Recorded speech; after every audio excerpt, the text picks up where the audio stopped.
আপনারা দেখছেন সত্যের সন্ধানে সংবাদ প্রতিদিন লোকাল নিউজের ডিজিটাল মিডিয়া। নদীর ড্রেজিং এর কাজ পরিদর্শনে মনিটরিং কমিটির মেম্বার তথা বরুণা সৎসঙ্গ উচ্চ বিদ্যালয়ের প্রধান শিক্ষক সুজিত ব্যানার্জি মহাশয় সুজানগর সীতাকুণ্ড গিয়েছিলেন। কিছু মানুষের বাধা দেওয়া এজেন্সিকে সেটা দেখে আলোচনা করেন ও সমাধান করেন। পরবর্তীকালে জমির মালিকানার বিষয়ে আলোচনার জন্য তাদেরকে BLLRO দপ্তরে এবং বিডিও সাহেবের নিকট যোগাযোগ করতে বলেন। কাজটি আবার পুনরায় পূর্ণ মাত্রায় শুরু হলো।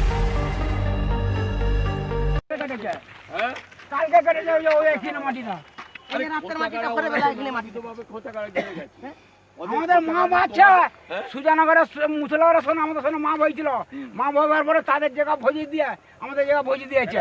এইটাকে আমাদের জায়গা ভোজি দিয়ে তাদের জায়গা ভোজি চায়, তবে আমাদের হয়েছে যেটা দপ্তর আছে ভালো করে শুনো। BLRO দপ্তর জমি মেপেছে, জমি BLRO দপ্তর মেপে বিডিওকে জানিয়ে দিয়েছে। বিডিও উপরে যারা কন্ট্রাক্টর লোক তাদেরকে বলে দিয়েছে মাটি কাটতে। তোমাকে প্রথম দরখাস্ত দিতে হবে BLRO যে আমার ওই দাগের উপরকে দিয়ে আপনি কেন মাটি কাটতে বলে এসছেন, আর তারপরে